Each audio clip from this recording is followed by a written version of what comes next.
ॐ नमो भगवते वासुदेवाय। ॐ नमो भगवते वासुदेवाय।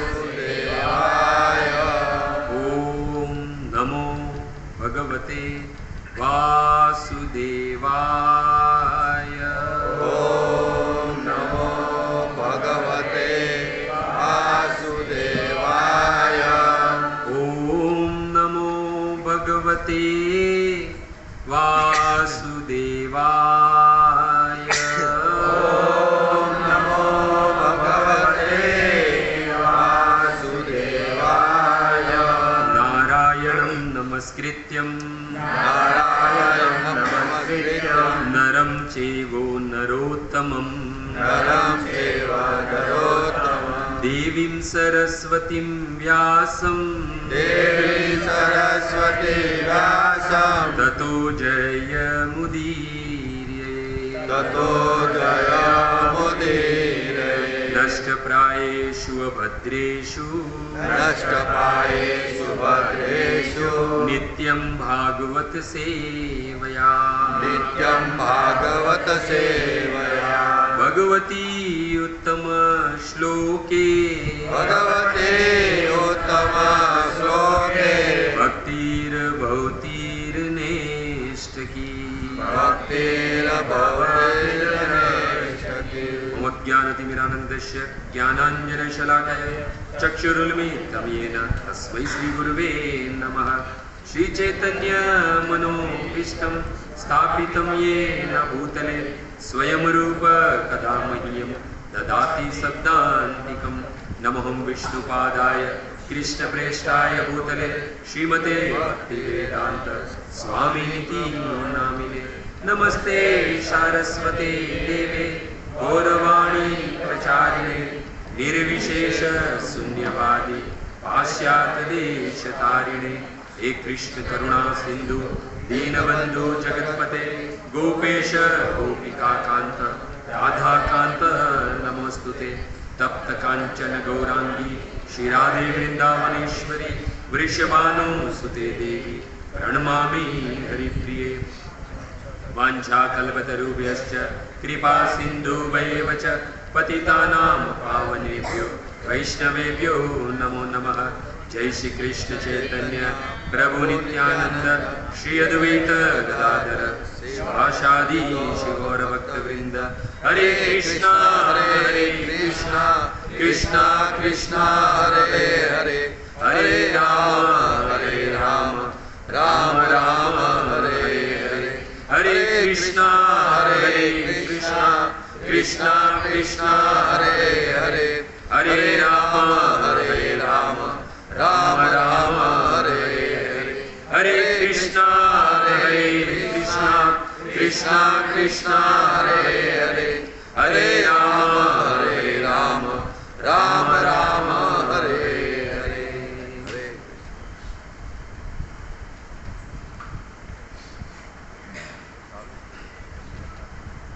यं ब्रह्मा वरुण रुद्र मरुत स्तुवन्ति दिव्ये स्तवे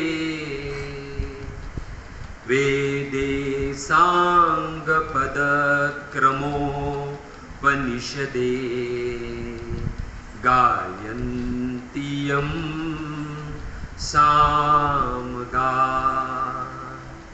ध्यानावसिस्ततद्गतेन मनसा पश्यन्ति यं योगिनो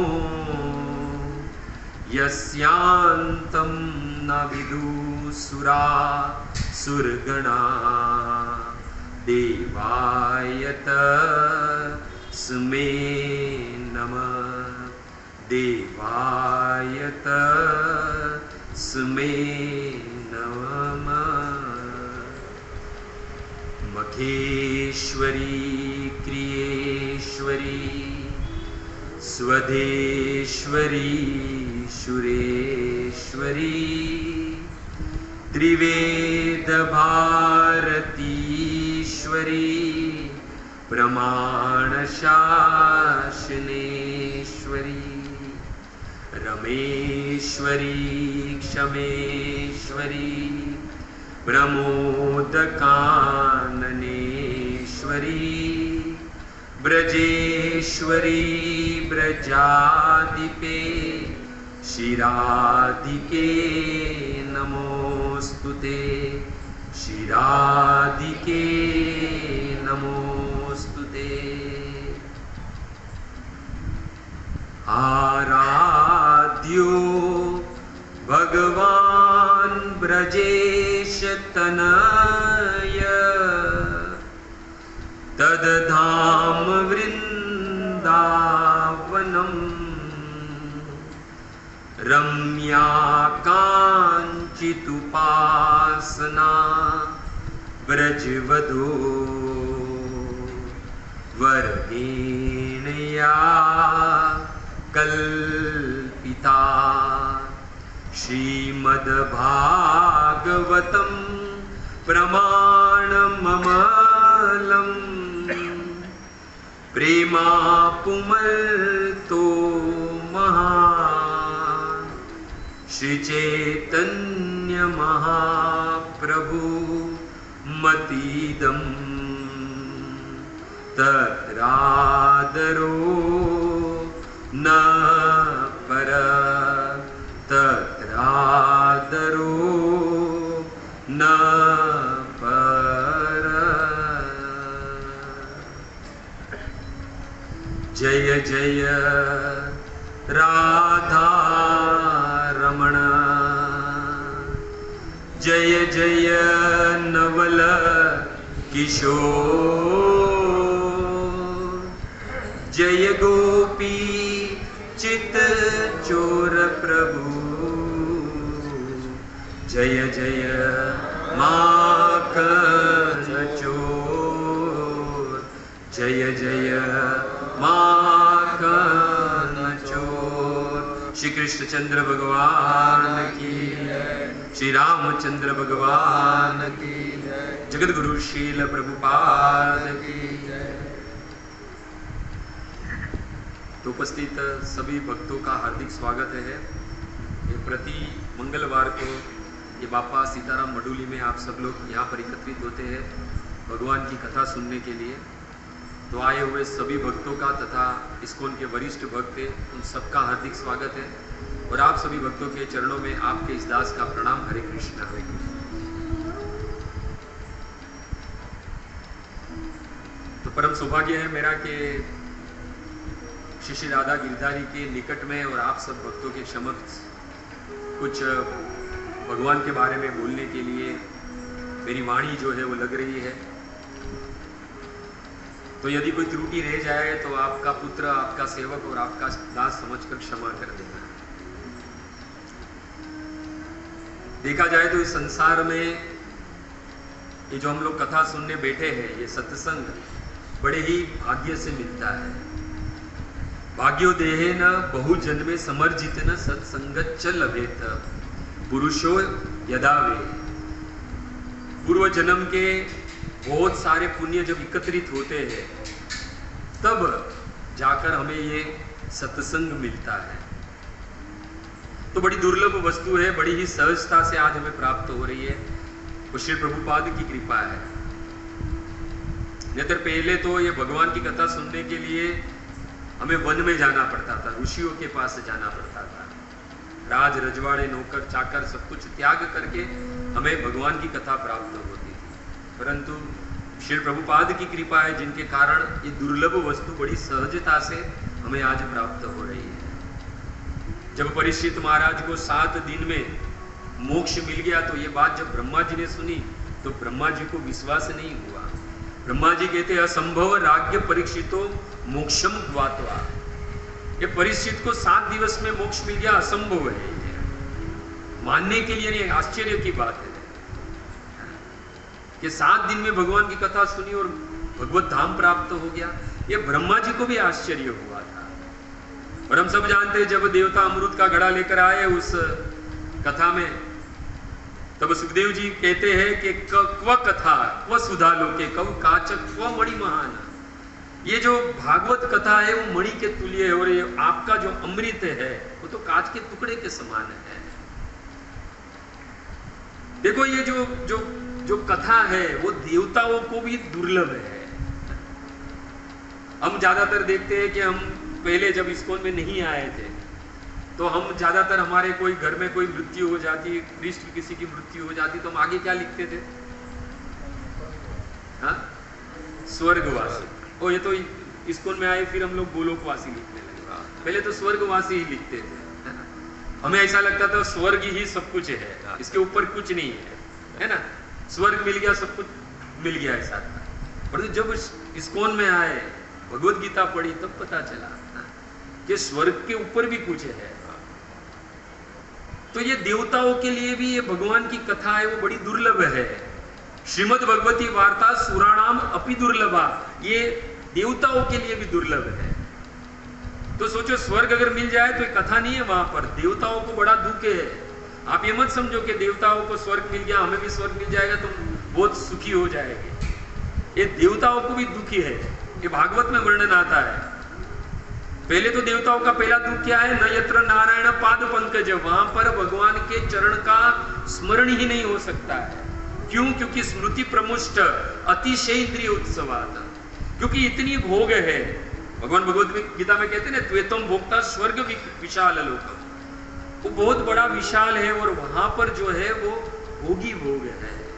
और जितना भोगोगे उतना प्रभु का स्मरण से दूर चले जाओगे। भोगों को इतना भोगोगे तो क्या होगा? स्मृति प्रविष्ट, उन लोग की स्मृति कभी भी भगवान के चरणों में, भगवान के नाम में, भगवान की कथा में नहीं लग सकती है। इसलिए देवताओं को दुख है कि यहां पर इतना सारा भोग है कि हमें भगवान के चरण का भी स्मरण नहीं हो सकता है।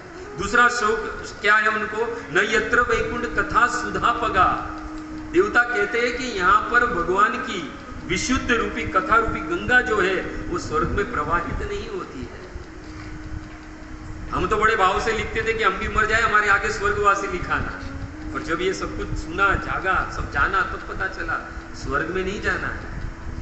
जो स्वर्ग में नहीं है वो यहाँ पर मीरा रोड में, ये बापा सीताराम की मडुली में मिल रहा है। बताओ, तो जाना है स्वर्ग में आप लोग को? देखिए उतनी वो देवताओं के भी जो दुर्लभ है ये भगवान की कथा, वो यहाँ पे हमें मिल रही है। इसलिए तो देवता भी अमृत का घड़ा लेकर आए कि ये परिचित को पिला दो और हमें उसके बदले में भगवान की कथा दे दो। चुपचाप आके बैठ गए होते तो सुन ली होती, उन लोग का भी मोक्ष हो जाता। परंतु घमंड कि हमारे पास अमृत है। परंतु अमृत कब तक? हम स्वर्ग में जाएंगे तो पुण्य किए स्वर्ग मिलेगा, पाप किए नरक मिलेगा। पर स्वर्ग में जाएंगे तो कितने समय तक स्वर्ग में रहेंगे? भगवान भगवत गीता में कहते हैं, क्षीणे पुण्य मृत्यु लोके विशंति, जैसे ही पुण्य का क्षय हुआ पुनः इस पृथ्वी लोक पर भेजा जाएगा। पुनः 9 महीना मां के गर्भ में मल और मूत्र के बीच में रहना पड़ेगा। पुनः वही जन्म जरा मृत्यु आदि के चक्कर में पड़ना पड़ेगा। तो भगवान की कथा जो है वो तो वास्तविक देखा जाए तो इस धरातल पे ही मिल सकती है, अन्य कहीं नहीं मिल सकती है।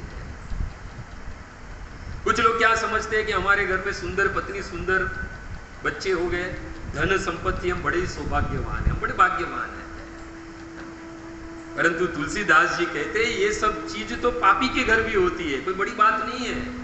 शुद्ध दारू और लक्ष्मी पापी घर भी होए, ये सब चीज तो पापियों के घर पे भी होती है।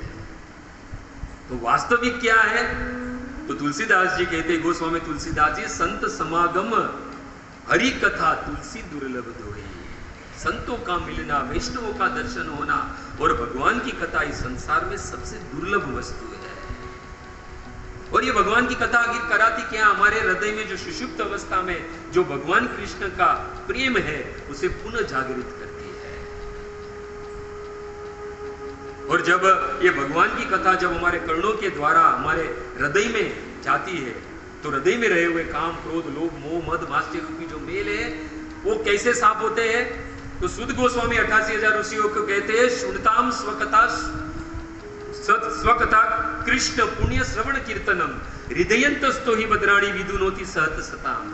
स्वयं भगवान जो है अपनी कथा के माध्यम से हमारे कर्ण के द्वारा हमारे हृदय में प्रवेश होते हैं और भगवान अपने हाथों से हमारे हृदय में रहे हुए मेल जो है, काम, क्रोध, लोभ, मोह, माश्चर्य, उसे अपने हाथों से साफ करते हैं। इसलिए जब कथा में आए ना, तो कथा का वास्तविक, ऐसे तो कथा देखा जाए तो गोपियों ने क्या कहा इस कथा को, तव कथा अमृतम, कि कृष्ण आपकी कथा कैसी है, अमृत के समान है। और कथा में आए और समझ लो कि आंसू न बहे, तो समझ लेना इस अमृत का आस्वादन हमने नहीं किया है। इसलिए चैतन्य महाप्रभु कहते हैं, नयन गलत अश्रुधार्या वंदनम गदगद रुदिया गिरा पुल के नीचितम वपु कदा तब नाम गृहणे भविष्यति। भगवान का नाम ले, भगवान की कथा श्रवण करे तो अश्रु की धारा तो बहनी ही चाहिए। और देखो अश्रु की धारा बहती है ना, बहुत बड़ा सामर्थ्य है, ये बात समझ लेना। इसे रोकने की जरूरत नहीं है, ये बड़े बड़े काम कर देती है। जो आंसू है वो बड़ी भारी सामर्थ्य है। इस जगत का एकमात्र जगदीश्वर, इस जगत का एकमात्र जगन्नाथ, अगर इसके लिए अगर कोई रोता है तो समझ लो कि जो आंसू है वो हमारे हृदय के मेल को साफ करते हैं। और भक्ति में केवल ऐसा ही नहीं कि भक्त रोता है, भगवान भी रोते हैं, और भक्त से कई ज्यादा रोते हैं भगवान। सुबह सुबह में मंगला आरती करने जाते हैं हम लोग, तो भगवान सज धज के खड़े रहते हैं। किसके लिए? श्रीमती राधा रानी के लिए। राधा रानी को पता है कृष्ण सुंदर है, राधा रानी के लिए सजने संवरने की जरूरत नहीं है। वो तो हम जैसे पतित जीवों के लिए सुबह सुबह में 4 बजे उठकर तैयार होकर खड़े हैं कि अब आएगा जीव, मेरा ही अंश है, माँ में वो अंश मेरे सामने आएगा, मेरे दर्शन करेगा और ये जन्म जरा मृत्यु आदि के चक्कर से छूट जाएगा। परंतु हम क्या होते हैं, हम तो बिस्तर में 9-9 बजे तक सोते रहते हैं।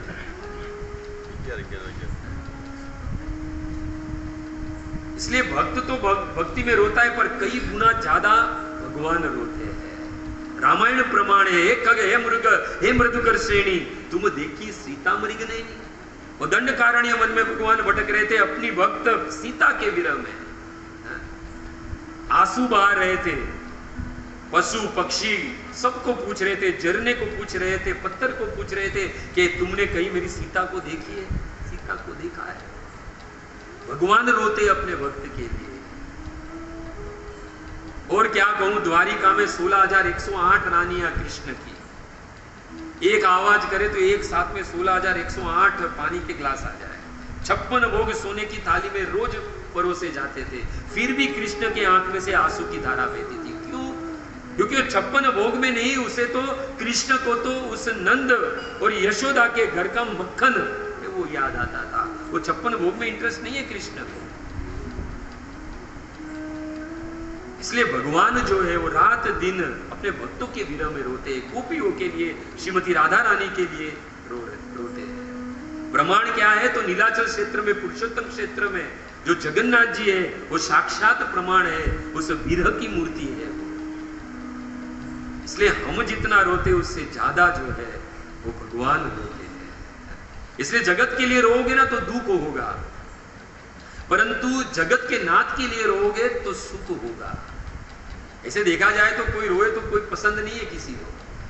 बच्चा जब पैदा होता है ना तभी उसका रोना अच्छा लगता है, उसके बाद नहीं, है ना।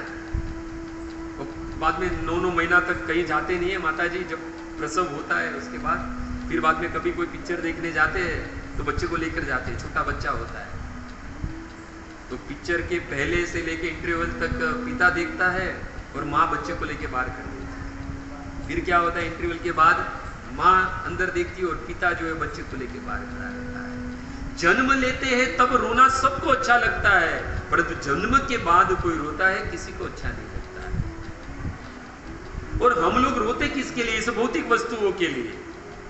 परंतु जो भगवान के भक्त है वो तो भगवान के लिए रोते। गोपियों को देख लीजिए, कृष्ण के लिए कितने आंसू बहाए। और देख लेना, बिना रोए कृष्ण नहीं मिलेगा। एक बात समझ लेना, इतने सस्ते नहीं है हमारे कृष्ण कि ऐसे ही मिल जाएंगे। चैतन्य महाप्रभु अभी अभी गौर पूर्णिमा गई है, कितने रोए बताओ। हमारे आंसू तो ऐसे निकलते, चैतन्य महाप्रभु के कैसे निकलते थे? वो पिचकारी में से पानी निकलता है ना, वैसे आंसू निकलते।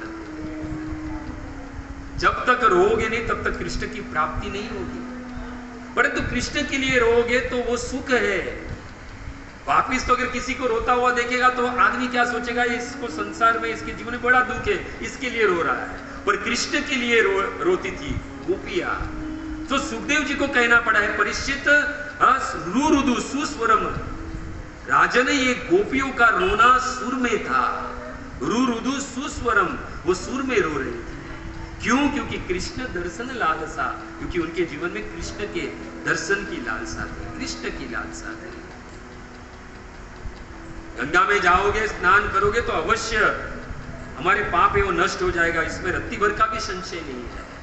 परंतु कथा रूपी गंगा में स्नान करोगे तो पाप करने की जो वृत्ति है वही नष्ट हो जाएगी। गंगा में स्नान करो, पाप मिट जाए, परंतु कथा रूपी गंगा में स्नान करोगे तो पाप करने की जो वास्तविक जो वृत्ति है वही नष्ट हो जाएगी। और क्या होगा? कथा का प्रसाद क्या है कि हृदय में कृष्ण की भक्ति जो है वो प्रकट हो जाएगी। तुलसीदास जी कहते हैं, जिन हृदय हरि भक्ति नहीं आनी, जीवत सौ समानते ही प्राणी। अरे जिसके हृदय में राम और कृष्ण की भक्ति नहीं, वो तो चलती फिरती लाश है। इसलिए कथा है वो हमें वास्तविक भगवान प्रदान करती है, हमारे हृदय में कृष्ण को प्रकट कर देती है। ये जो कथा है, आप सब लोग धन्य है कि प्रति मंगलवार को अपना मैं तो कहूंगा कीमती समय ही कहूंगा, निकाल के इस माया नगरी में यहाँ पर एकत्रित होकर भगवान की कथा हम सुनते हैं। कहीं ना कहीं कोई आचार्य का, कोई वैष्णव का, गुरुजनों का, श्री प्रभुपाद का आशीर्वाद है, कृपा है, जिसके कारण हम ये कथा के लिए समय निकाल पाते हैं। जहां जहां कथा करने जाता हूं तो कहते हैं, अनुमोदन में जो आते हैं प्रभु जी यहाँ खड़ा रह के कहते हैं कि प्रभु जी अपना कीमती समय निकाल के आए, है ना, ये एकदम फेमस डायलॉग है। मेरी दृष्टि से कहूं तो पूरे 24 घंटे में कीमती समय वही है जब हम कथा भगवान की करते हैं या सुनते हैं, बाकी सब व्यर्थ है। परम पूज्य डोंगरे महाराज जी को पूछा गया कि वैष्णव कौन है, तो परम पूज्य डोंगरे महाराज जी कहते हैं, मेरी दृष्टि में अगर पूछा जाए वैष्णव कौन है, तो 24 घंटों में यदि वो एक बार कृष्ण के लिए एक आंसू भी बहा दे तो समझ लो वैष्णव है, समझ लीजिए आप। बाकी ये कंठी, तिलक, ये हाथ में माला, ये सब क्या है? तो आभूषण है हमारे। और ये वैष्णव की भक्ति मिली है, रामकृष्ण की भक्ति मिली है, कोई साधारण वस्तु नहीं है। शिवजी पार्वती से कहते पद्म पुराण में कि हे पार्वती, तुम धन्य कृतकृतस्य, तुम धन्य हो, कृतकृतस्य हो, क्योंकि तुम विष्णु की भक्तिया हो। और इस संसार में शिव जी के मत से कहूं, वैष्णव नाम यथा शंभु के मत से कहे तो इस संसार में सबसे बड़ी दुर्लभ वस्तु है, तो शिव जी कहते हैं वैष्णवा दुर्लभा भक्ति। ये वैष्णवी भक्ति जो है सबसे दुर्लभ है, और वो मिलती कहां है? कथा में मिलती है। इसलिए कथा में आओ, कोई प्रॉब्लम नहीं है, चाहे कामना कोई हो, कौन सी हो, इंद्रियिक हो तो भी कोई प्रॉब्लम नहीं है, लौकिक हो कोई प्रॉब्लम नहीं है, दैहिक हो तो भी कोई प्रॉब्लम नहीं है, और भौतिक हो, भोगों की कामना है फिर भी कथा में आओ, कोई प्रॉब्लम नहीं है। परंतु जब कथा में आओ तब ये सारी कामना लेके आओ, कोई प्रॉब्लम नहीं है, पर जब कथा से बाहर जाओ तब ये सारी कामना से निवृत्ति हो जानी चाहिए। ये वास्तविक कथा का लाभ है। इसलिए तो गोपियों ने कथा को क्या कहा? मंगल प्रदान करने वाली कथा है। श्रवण मंगलम, भगवान की कथा क्या है? मंगल प्रदान करने वाली है। और सबसे पहला मंगल क्या प्रदान करती है कि हमारी भौतिक इच्छा है उससे निवृत्ति, और भगवती इच्छा है उसकी जागृति करती है। ये है कथा। इसलिए बड़ी दुर्लभ वस्तु है, और बड़े बड़े बड़े सहजता से हमें प्राप्त हो गई। और कुछ लोग क्या कहते हैं, कथा में हम आए, हमारी कामना पूर्ण हो गई, तो बहुत सस्ते में लिपट जाओगे, याद रखना। कथा की कृपा क्या है? कामना पूर्ण होनी कथा की कृपा नहीं है। कथा की कृपा वास्तविक है कि कामना से निवृत्ति मिल जाए। कुछ लोग क्या कहते हैं कि मैं कथा में जाने लगा हूं ना, मेरे सारे काम बनने लगे, मेरा धंधा, मेरा बिजनेस बहुत जोरदार चलने लगा है, मेरे जीवन में सुख ही सुख है। तो किसी ने सुना तो वो भी उसके साथ में आएगा, अच्छा इसके सुख दुख निकल गए, दुख सुख में बदल गए, इसका बिजनेस चलने लगा, चलो मैं भी कथा में जाऊं। वास्तविक देखा जाए तो कथा कभी भी दुख को सुख में परिवर्तित नहीं करती है। एक बात समझ लेना, हम भले बहुत जगह पे सुना है कथा हमारे दुखों को नष्ट कर देती है, सुख प्रदान करती है, गलत बात। कथा कभी भी दुखों को सुखों में परिवर्तन नहीं कर सकती। कथा का वास्तविक लाभ है आपको सुख और दुख से परे लेकर जाना। समझ लो, सुख और दुख से परे लेकर जाए, वो वास्तविक कथा है। अपनी भौतिक भाषा में कहूं तो छोटी गाड़ी को भी बड़ी गाड़ी कर दे, वो है कथा। छोटे घर को भी बड़ा घर कर दे, वो है कथा। इसलिए कथा वो है कि हमारी कामना है उससे हमें निवृत्ति दे दे, वो है वास्तविक कथा।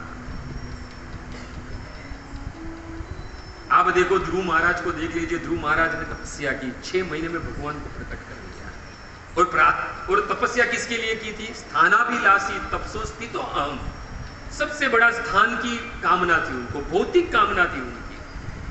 कथा में क्या होता है? भगवत दर्शन होता है, भगवान के दर्शन होते हैं।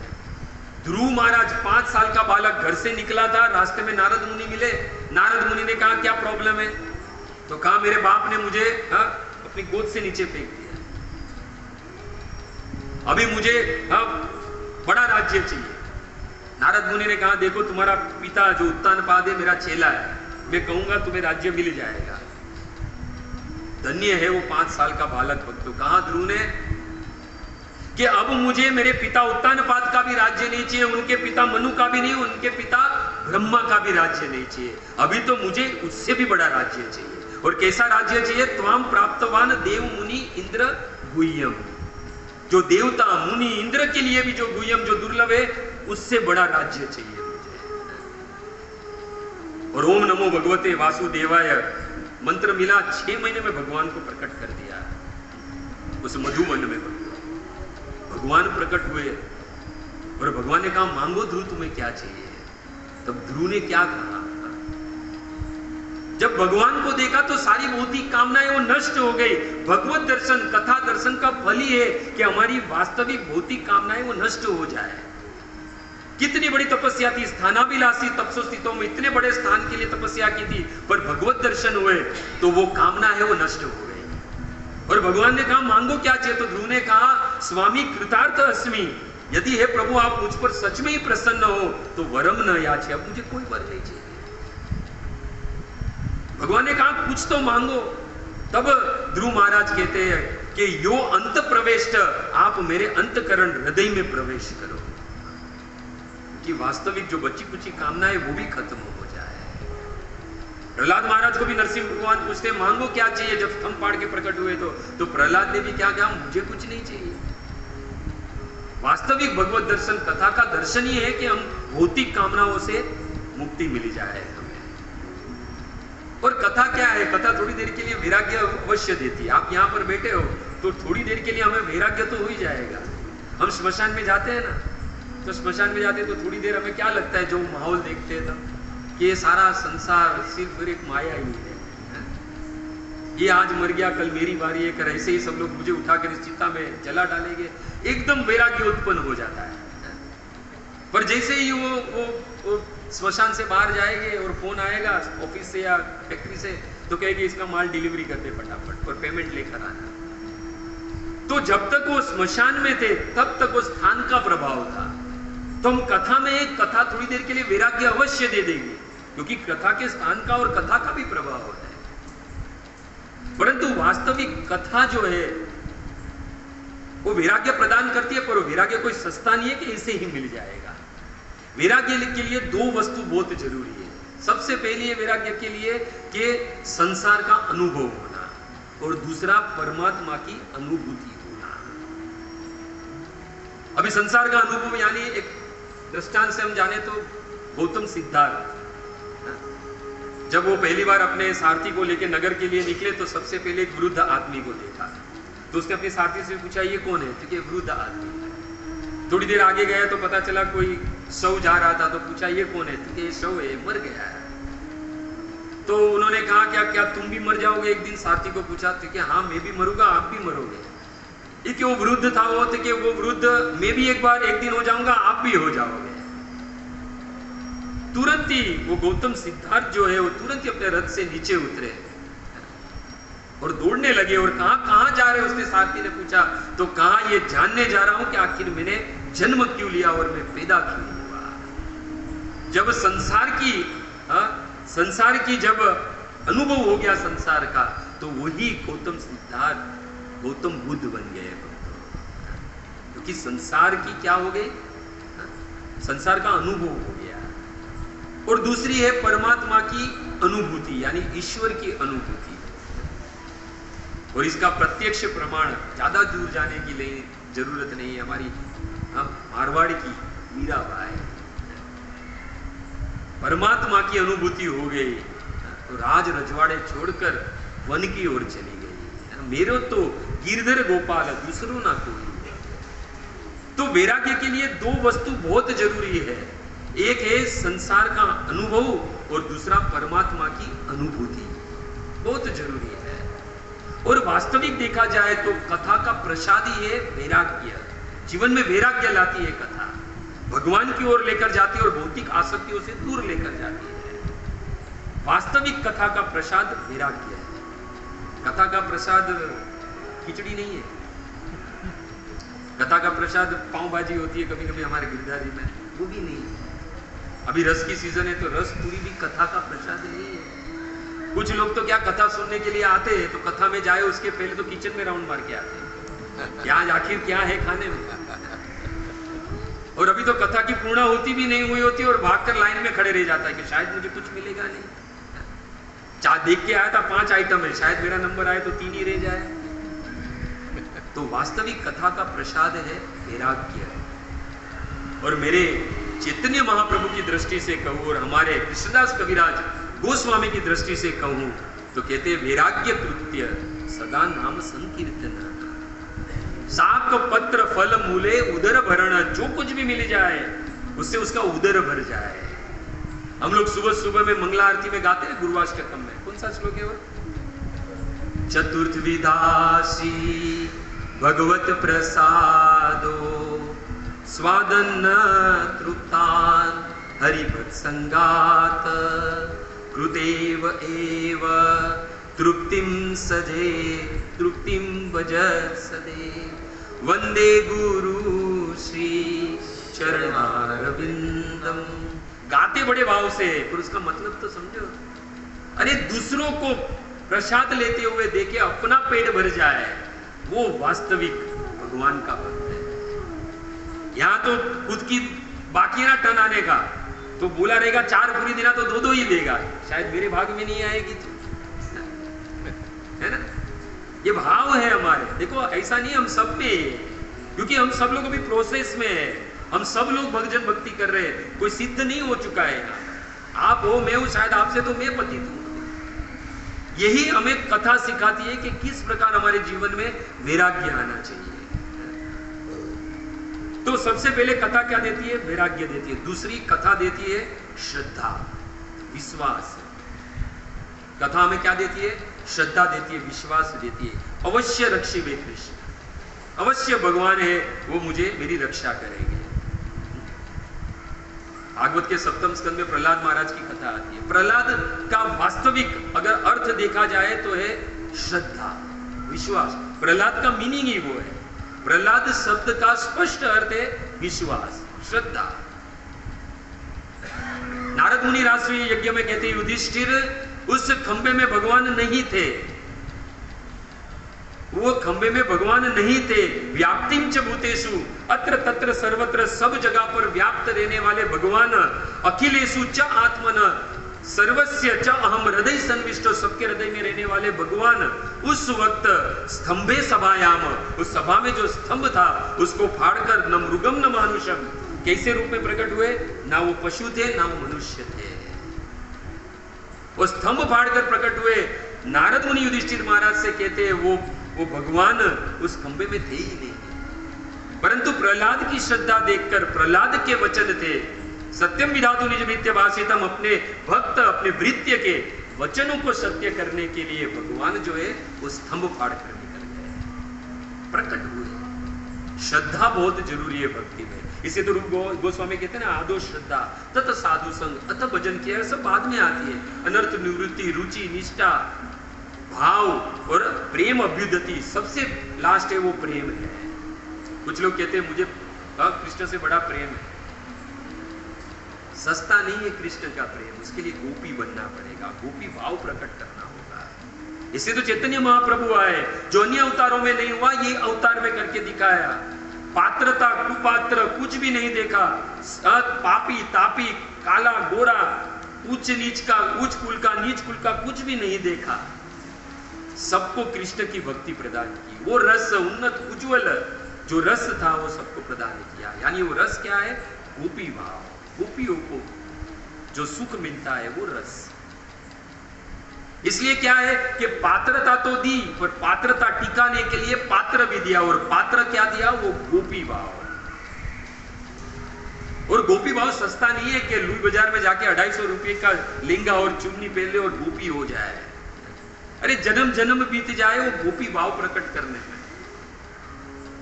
गोपी का मतलब क्या है? गो शब्द इंद्रिया, पी शब्द पिबती, जो अपनी सारी इंद्रियों से कृष्ण को पी जाए वो है गोपी। सस्ता नहीं है वो गोपी भाव। और वास्तविक देखा जाए तो ये कथा जो है वो वास्तविक हमें श्रद्धा प्रदान करती है, कृष्ण के प्रति भाव प्रदान करती है। परंतु हमारी श्रद्धा और विश्वास कितना है? कुछ लोग आके कहते हैं प्रभु जी 10-10 परिक्रमा कर ली मैंने गोवर्धन की,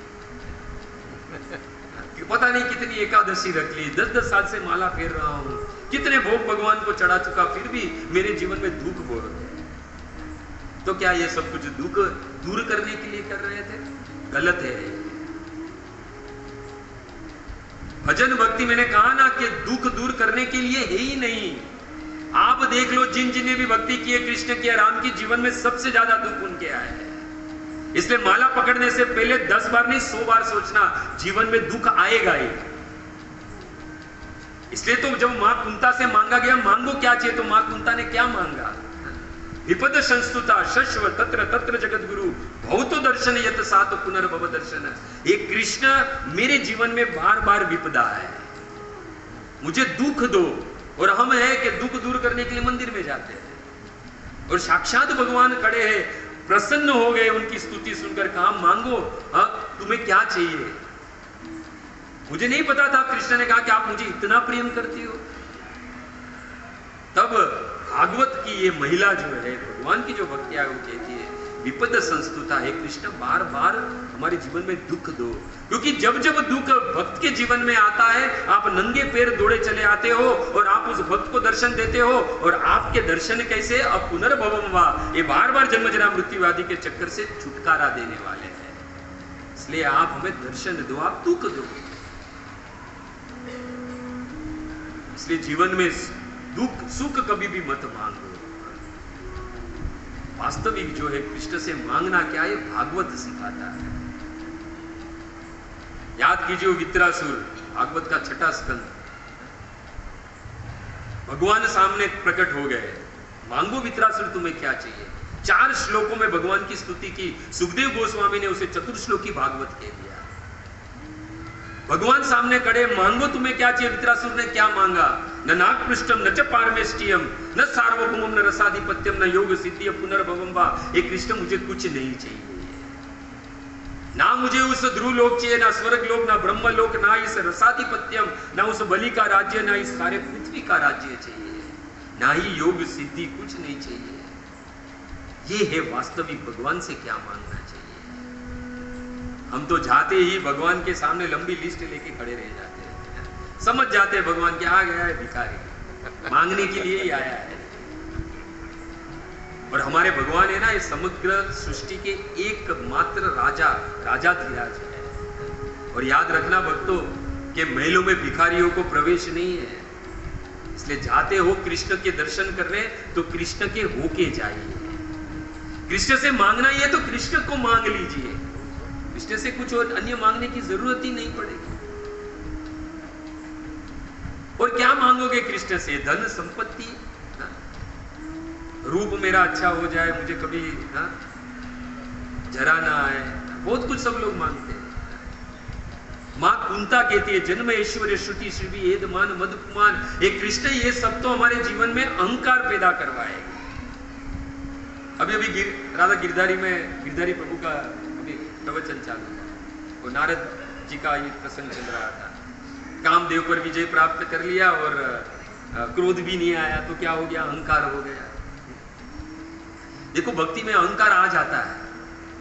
हम मैंने कहा ना, हम लोग सब लोग प्रोसेस में है, परंतु यदि हम कृष्ण के आश्रय में रहेंगे तो अहंकार भी यदि आ गया, क्योंकि अहंकार से पतन हो जाता है, परंतु कृष्ण के आश्रय में रहेंगे, वैष्णवों के भक्तों के आश्रय में रहेंगे, तो यदि अहंकार भी आ गया तो कृष्ण उस अहंकार का जो अहंकार को नष्ट करना है अपने हाथों से करेंगे। वो नारद मुनि का भी किया ना, क्योंकि भगवान को पसंद नहीं कि उनके भक्त को भी अहंकार आए। और ब्रज में जाकर पूछे ना तो कहेंगे कि अहंकार हमारे ठाकुर जी का भोजन है, अहंकार हमारे ठाकुर जी का भोजन है, इसलिए भक्त को कभी अहंकार आए, उसका पतन हो, ये भगवान को बिल्कुल बर्दाश्त नहीं है। कि भगवान के वचन है भगवत गीता में, न मे भक्त प्रणश्यति, मेरे भक्त का कभी भी पतन नहीं होने दूंगा मैं। इसलिए यदि भगवान से रूप मत मांगो। मैं तो बताओ, वो कुब्जा का क्या रूप था, परंतु कृष्ण को प्राप्त कर लिया। आयु भी मायने नहीं रखती, कृष्ण को प्राप्त कर लेकर 5 साल के ध्रुव और 5 साल के प्रहलाद भगवान को प्राप्त कर लिए। धन मांगोगे तो कहां धन था सुदामा के पास, बताओ, पर भगवान को प्राप्त कर लिया। कहेंगे उच्च कुल हमें दे, हमारा वंश बढ़े, उच्च कुल में हमारा जन्म हो, तो वंश तो कहां उस विदुर जी का था, पर भगवान उनके घर पर भोजन करने चले, 56 भोग को त्यागा। हमारे भगवान वो भावग्रही जनार्दन है। ये कथा में आओ तो भाव प्रकट करो, ये भाव नहीं अगर भक्ति में तो कोई काम की भक्ति नहीं है ये। और भगवान 56 भोग के भूखे नहीं है, भगवान भाव के भूखे हैं। नहीं तो उस दुर्योधन के यहाँ 56 भोग थे, पर भगवान ने सब कुछ त्याग दिया। और उस विदुर के घर पे गए, विदुर रानी ने जब दरवाजा खोला तो भगवान को ही देखती रह गई। भगवान कुछ बोल रहे थे वो भी सुनाई नहीं दे रहा था, बस मंत्र मुग्ध हो गए भगवान को देखकर। विश्वास नहीं हो रहा था अपनी आंखों पर कि आज अखिल ब्रह्मांड का एकमात्र नायक मेरे घर पे आया है, आज इस जगत का एकमात्र नाथ जगन्नाथ हमारे घर पर आया है। बिल्कुल सुध बुध खो बैठी। भगवान ने कहा कितनी देर तक देखते रहोगी। उस वक्त सही में हमारे कृष्ण को भूख लगी थी, वो 56 भोग देखकर भगवान को भूख लगी थी, पर वो 56 भोग में स्वार्थ था। स्वार्थ से भजन भक्ति करोगे तो भक्तों भगवान कभी भी नहीं देखेंगे हमारे सामने। चाहे 64 माला कर दो, निर्जला कर दो, स्वार्थ रखोगे तो भजन भक्ति में भगवान कभी भी तुम्हारे सामने नहीं देखेंगे। 56 भोग थे परंतु स्वार्थ था उस दुर्योधन का, इसलिए भगवान ने त्याग दिया। और वहां जाकर क्या खाया, कहा कि मुझे भूख लगी है, विदुरानी कुछ तो दो, तो तुरंत इधर उधर भागी, सुध खो बैठी थी, कुछ मिला नहीं तो केले लेकर आई। और भगवान को देखते देखते भगवान को केले खिला रही है, तो क्या खिला रही थी, केले के दल नीचे फेंक रही थी और छिलके खिला रही थी। और भगवान बड़े भाव से खा रहे थे, क्योंकि वो विदुरानी के भाव को देख रहे थे। भावग्रही जनार्दन है वो। हमारे घर पे किसी मेहमान को बुलाओ और उसको कभी दल निकाल के छिलके खिलाओ, पता चलेगा क्या होगा, है ना? तो 4 थप्पड़ पड़े आप। अरे ये तो कृष्ण है, भाव के भूखे है। बाद में विदुर जी ने किया, विदुर जी ने कहा विदुरानी कर क्या रही हो, भगवान को छिलके खिला रही हो, तब उनको होश आया। पर भगवान ने कहा जो दल में जितना मिठास नहीं है उतनी मिठास ये केले के छिलके में है, क्योंकि वो भाव से खिला रहे थे। हम सब जानते हैं उसके बाद भी भगवान ने कहा और कुछ लाओ, तो उस वक्त तो कुछ भी था नहीं, तो घर में तांजड़ यानी भाजी હતી આપણે, ये भी वगर नमक वाली। पर भगवान ने वो भी बड़े भाव से, किसी दिन अवसर मिलेगा तो बहुत सुंदर प्रसंग है एक्चुअली, ये पूरा एक सत्र हो सकता है खाली विदुर भोजन जो है।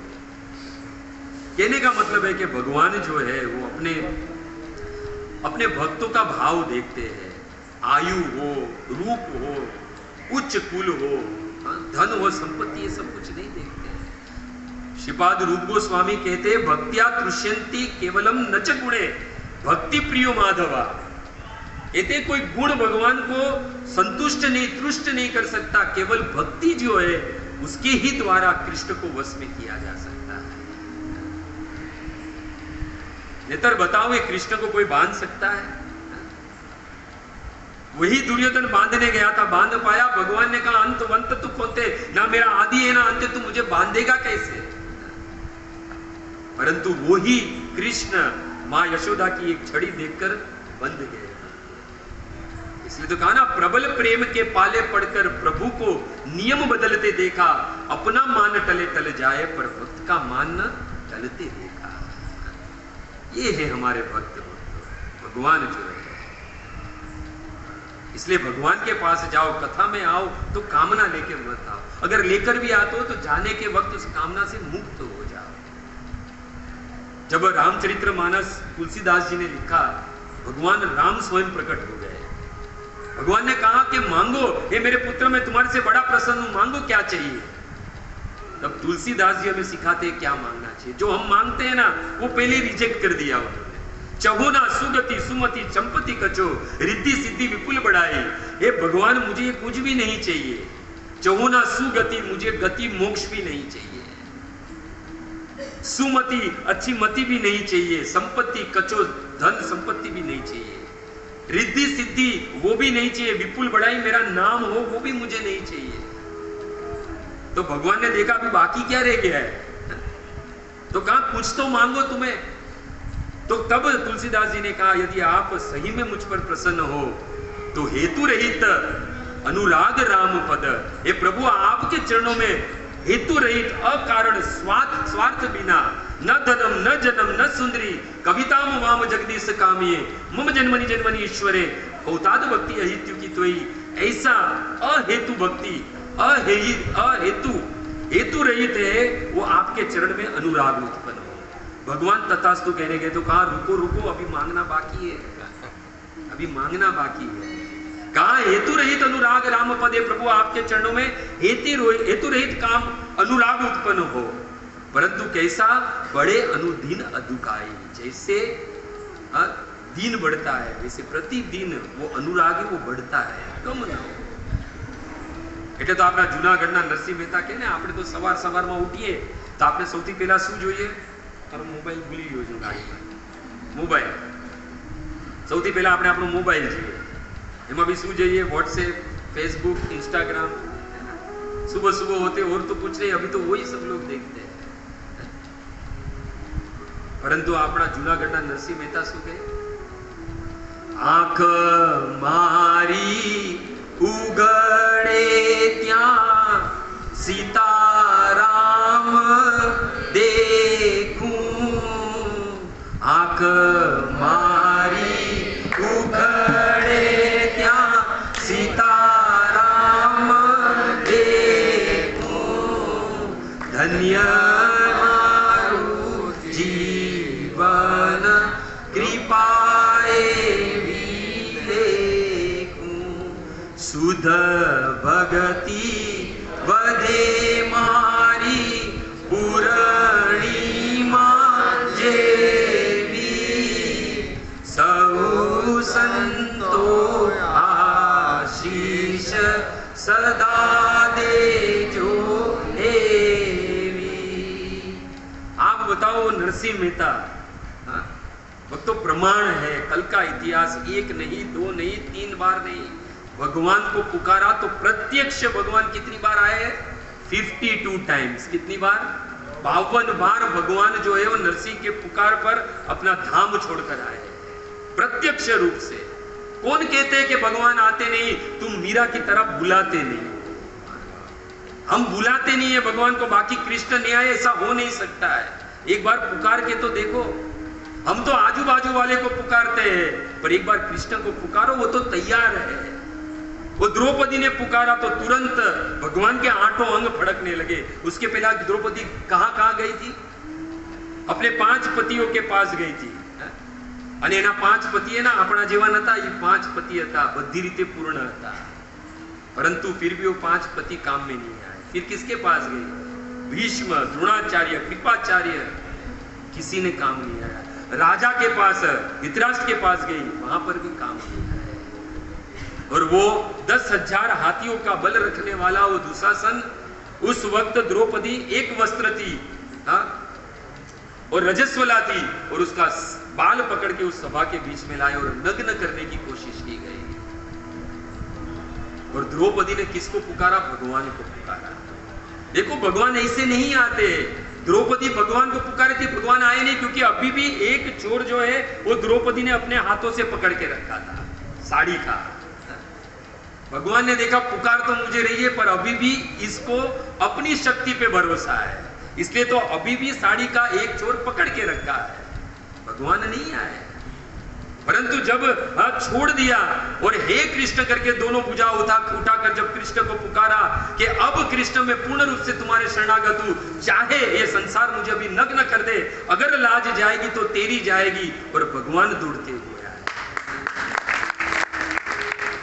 वहां सूरदास जी लिखते, द्रुपद सुता निर्बल वही त्याजिन तजी आए निज धाम, दुशासन की भुजा थकिन वही वसन रूप भये श्याम। वस्त्र के रूप में भगवान प्रकट हुए।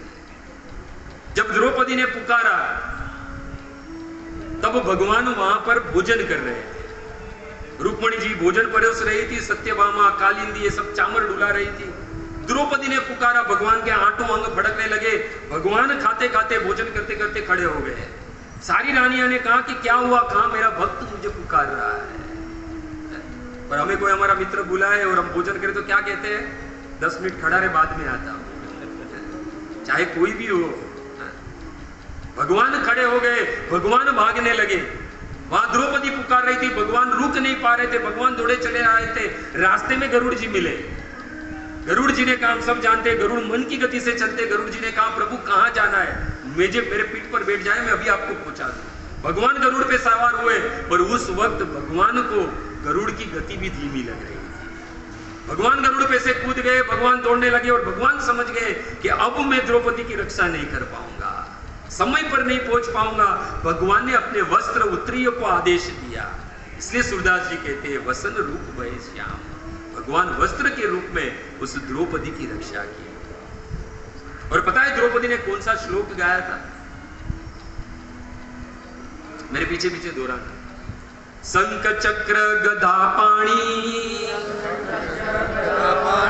शंख चक्र गदा पाणी, शंख चक्र गदा पाणी, द्वारिका निलयच्युत, द्वारिका निलयच्युत, गोविंद पुंडरीकाक्ष, गोविंद पुंडरीकाक्ष, रक्ष माम शरणं गत, रक्ष माम शरणं गत। भगवान आए तुरंत। तो द्रौपदी ने कहा कि इतनी देर लगा दी कृष्ण आने में। तब भगवान कहते, तुमने मुझे पुकारा था क्या? भगवान का नियम है ये, तमाम प्रपद्यन्ते स्थाम स्थेव भजाम्यहम्। जिस भाव से, जिस रूप से हम भगवान को पुकारेंगे, उसी रूप अनुसार, उसी भाव से भगवान हमारे सामने प्रकट होंगे। कहा, तुमने मुझे क्या कहा था? शंख चक्र गदा पाणी, द्वारिका निलयच्युत। शंख चक्र गदा धारण करने वाले, हे द्वारिका के नाथ, हे सोने की द्वारिका में रहने वाले कृष्ण, मेरी रक्षा करो। मैं तो तुम्हारे बाजू में खड़ा था, पर तुमने क्या कहा? द्वारिका में रहने वाले कृष्ण मेरी रक्षा करो। इसके लिए मुझे द्वारिका जाना पड़ा, और द्वारिका से आते आते हे द्रौपदी थोड़ी देर हो गई। देखो ये है हमारे कृष्ण। कभी कभी सोचता हूं, कहीं ना कहीं कुछ किसी वैष्णव का, संत का, कहीं ना कहीं या पूर्व जन्म में हमने कोई पुण्य किए होंगे, तब जाके मुख से इतना कृष्ण का नाम निकल रहा है। बाकी नहीं हो सकता है, बाकी नहीं हो सकता है। कृष्ण दौड़े चले आए। द्रौपदी ने कहा कि अगली बार अगर कोई ऐसी प्रॉब्लम हो जाए तो क्या मैं बोलूं तुम्हें, किस प्रकार मैं तुम्हें पुकारूं? तो भगवान ने कहा, हृदयंतस्तो जनार्दन,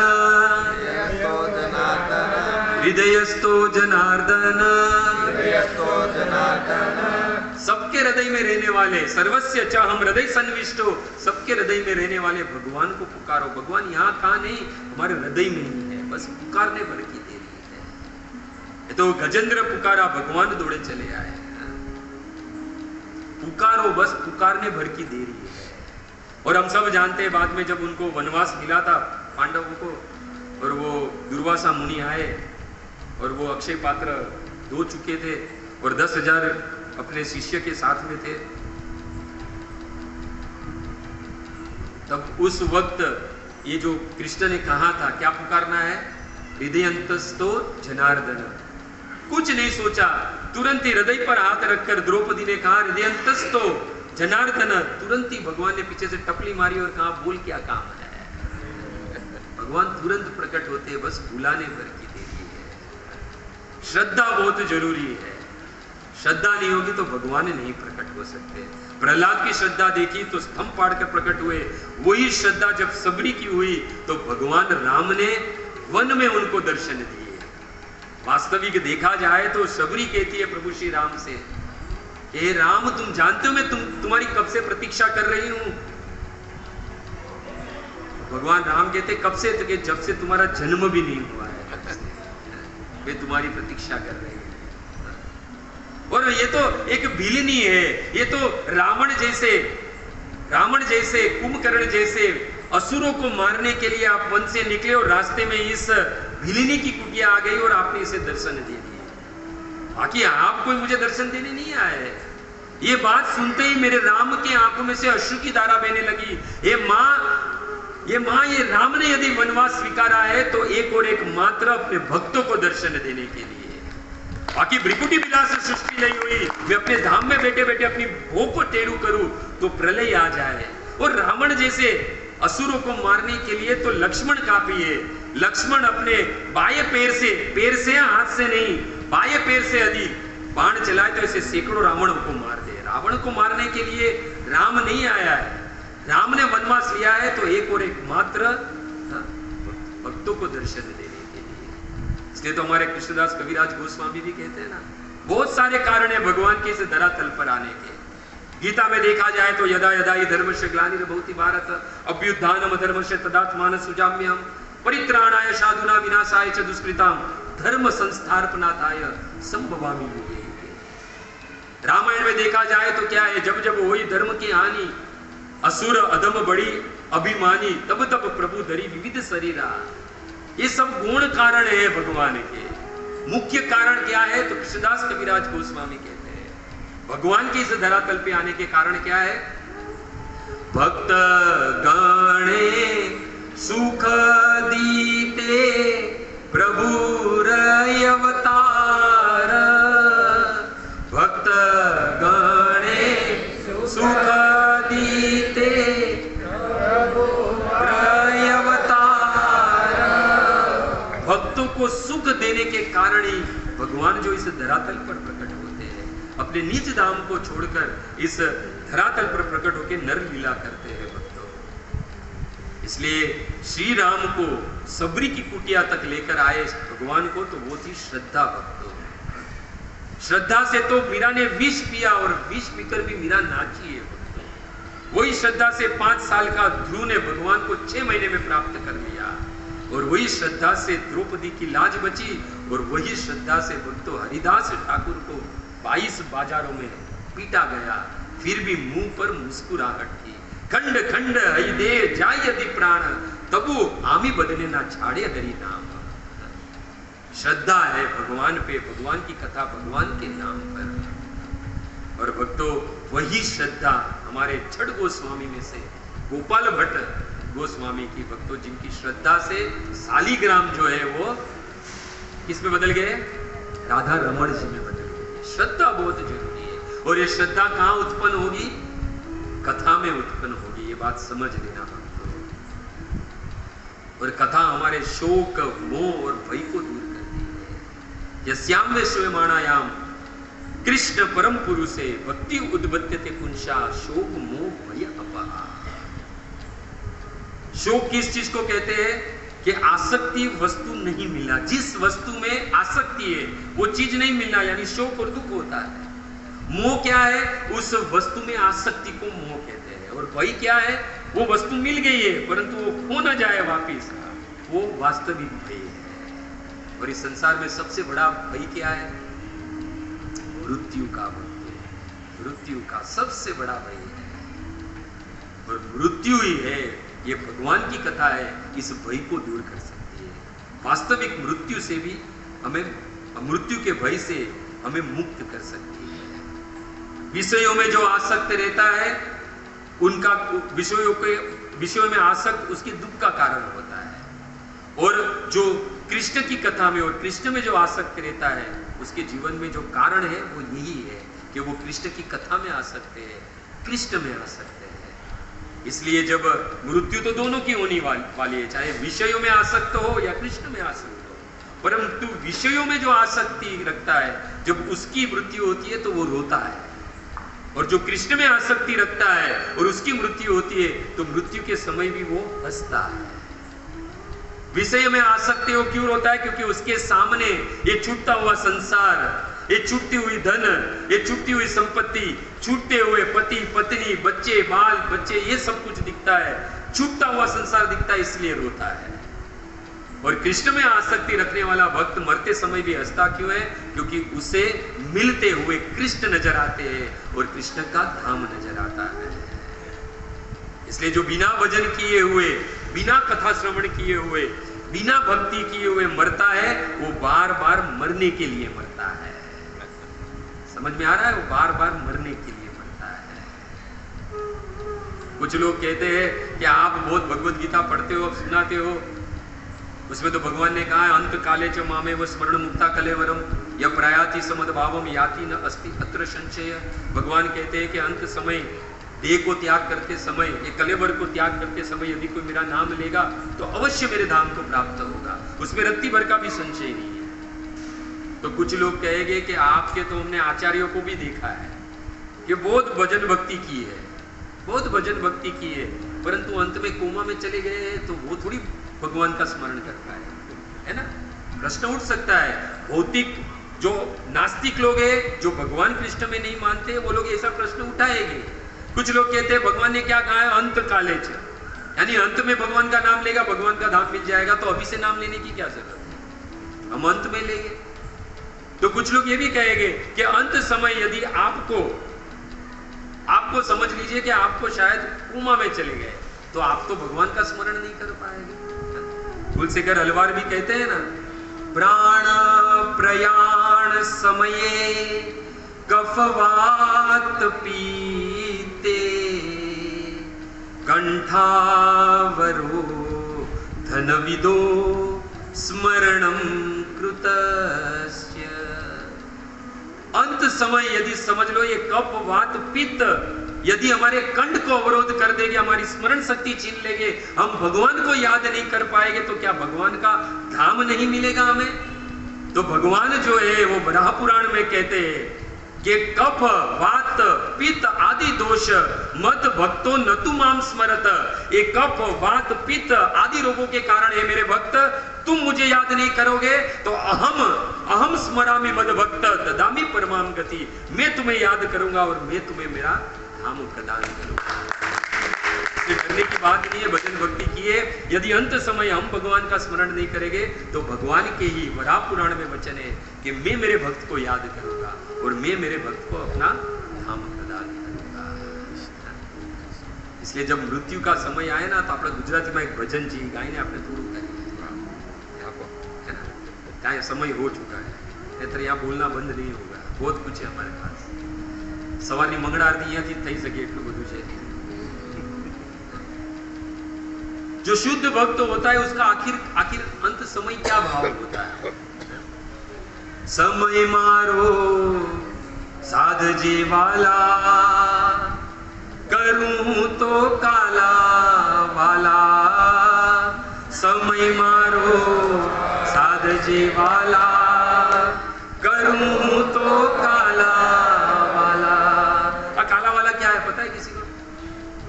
हरे कृष्णा कृष्णा कृष्णा हरे हरे, हरे राम राम राम हरे। अब वास्तविक यही काला वाला है। समय मारो साधजे वाला करूं तो काला वाला। समय मारो साधजे वाला करूं तो काला वाला। श्वास रुंदा से ने नाड़ियों टूट से